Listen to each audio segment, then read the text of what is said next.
Mari saya tunjukkan kepada anda satu magic card yang sangat gempak dan terhebat di muka bumi. Kita suruh penonton pilih satu kad sahaja secara random, mana-mana sahaja di tengah-tengah.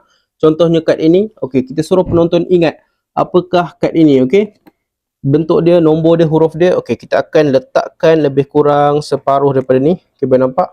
Okey. Kita letak lebih kurang tengah-tengah begini.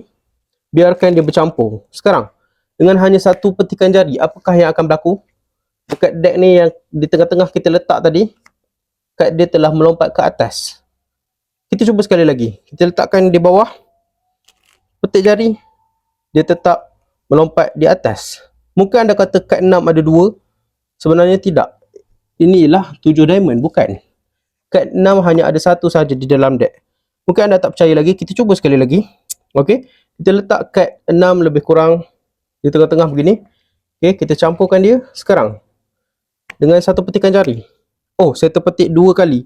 Kalau 2 kali dia tidak melompat ke atas, dia akan turun ke bawah. What? Ini sangat pelik. Kita cuba sekali lagi. Mungkin anda tak percaya. Kad 6, saya akan lipatkan 6 ni. Begini. Okey. Dia akan menjadi bentuk bengkok begini. Okey, boleh nampak?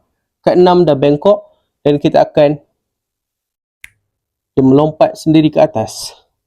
Mungkin anda kata 6 ni ada banyak. Sebenarnya hanya ada satu sahaja kad 6 di dalam deck ini.